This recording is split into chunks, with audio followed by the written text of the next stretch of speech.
அனைவருக்கும் வணக்கம். தற்சார்பு தையல் கலைக்கு தங்களை அன்புடன் வரவேற்கிறேன். நாவல் பழம் நாவிற்கு சுவை கூட்டும், நாவிற்கு நிறமூட்டும். நம் ஆடைகளுக்கு நிறமூட்டுமா?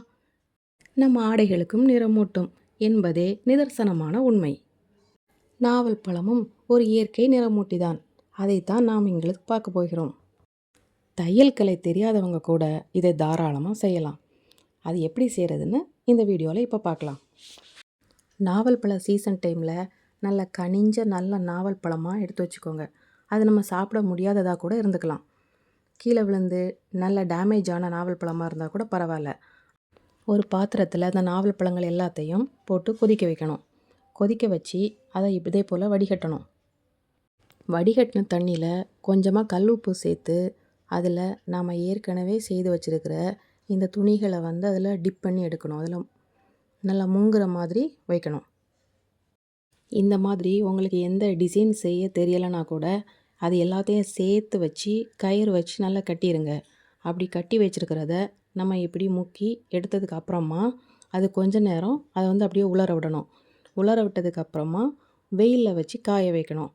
காய வச்சு அதுக்கப்புறம் அந்த கயிறு கட்டின இடத்தெல்லாம் நம்ம எடுத்து பார்க்கும்போது அது ஒரு அழகான டிசைனில் இருக்கும்.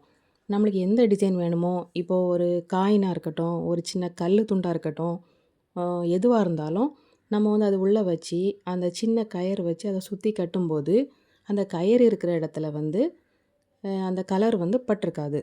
அந்த சாயம் அதில் இருக்கிறாது. அதில் மட்டும் வெள்ளை கலரில் இருக்கும். மீதி எல்லா இடத்துலையும் அந்த கலர் இருக்கும்.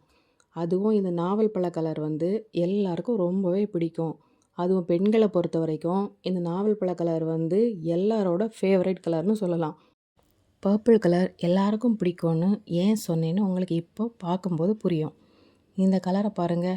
அந்த நூலெல்லாம் கலட்டினதுக்கப்புறமா அந்த துணி எவ்வளோ அழகாக இருக்குன்னு பாருங்கள். அந்த டிசைனை பார்க்கும்போதே அதை பிடிக்காதவங்க யாரும் இருக்க முடியாது. அந்த அளவுக்கு அந்த கலர் ரொம்ப மனசுக்கு நெருக்கமான ஒரு கலர். நீங்களே அதை பார்க்கும்போது தெரியும். இந்த எக்ஸ்பிரிமெண்ட்டு நான் ஏன் பண்ணினேன்னா, ஆல்ரெடி கெமிக்கல் வச்சு நான் டை அண்ட் டை பண்ணியிருக்கிறேன். அதையே நம்ம இயற்கையாக கிடைக்கிற பொருள் வச்சு நம்ம ட்ரெஸ்ஸில் நாமளே எப்படி சாயம் வர வைக்கிறது அப்படிங்கிறத ஒரு சின்ன எக்ஸ்பிரிமெண்ட்டாக பண்ணி பார்த்தேன். இதே போல் நம்ம நிறைய பண்ணலாம். இப்போது உதாரணத்துக்கு எடுத்துக்கிட்டால், வீட்டில் இருக்கிற பீட்ரூட்டு, வெளியில் கிடைக்கிற சங்குப்பூ, இது எல்லாத்துலேயுமே இருந்தே நாம் இதே போல் சாயம் எடுக்கலாம்.